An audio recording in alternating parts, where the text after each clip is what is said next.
সকালবেলা ঘুম থেকে উঠে বাসি কাজ সেরে আমি এখন খেয়ে নেবো একটু চা। আর চা না খেলে এনার্জি আসে না। যাই হোক, চা খাওয়ার পর তারপরে যত কাজ আছে সেগুলো সেরে নেবো। আর সারাদিন তুমি যতই যা খাও, চা না খেলে মনে হয় যেন সারাদিনে কী যেন একটা খাইনি, কী যেন একটা খাইনি, অসম্পূর্ণ রয়ে গেছে খাওয়াতে। সামান্য একটু চা, এরকম চায়ের নেশা কার আছে সেটা একটু কমেন্ট করে জানাবে। হ্যালো এভরিওয়ান, তোমরা সবাই কেমন আছো? আশা করি ভালো আছো, আমিও খুব ভালো আছি। তারপরে রাতের কিছু ভাত ছিল, শুকনো ভাত ঝরঝরে, তাই সেই ভাত করে আমি ডিম দিয়ে ফ্রাই করে নিলাম। তারপরে ছেলেকে খেতে দিয়ে আমি চলে গেলাম একটু বাজারের উদ্দেশ্যে কিছু কেনাকাটা করার জন্য।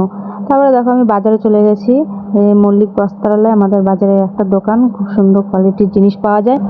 আজকে ছিল একটা পিসি স্বাদের নেমন্তন্ন, তো সেই বাড়ি যাওয়ার জন্য আমি স্নান করে রেডি হয়ে গেছি, কারণ আমার জন্য আবার বসে আছে আমার প্যারি প্যারি ননদ।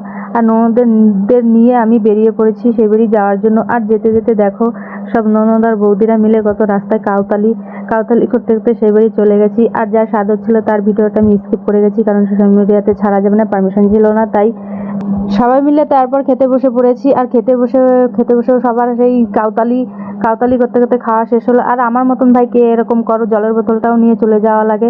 জলের বোতল ভাই কে নেয় খাওয়ার শেষে? তো কমেন্ট করে জানাবে। বাড়িতে কি জল থাকে না? ওইটুকুনি জলও নিয়ে যাওয়া লাগে বাড়িতে। হ্যাঁ ভাই, জলও থাকে, কিন্তু জানি না কেন বোতলটাও নিয়ে যাওয়া লাগে বাড়িতে। তারপর খাওয়া দাওয়ার পরে রাস্তার সাইডে এরকম কাউতালি মারতে আবার বসে পড়েছি। সবকটা এক জায়গা থাকলে ননদ বৌদি সব এরকম পাগলের মতন কাউতালি চলতেই থাকে। তো আজকের মতন এই পর্যন্ত, টাটা।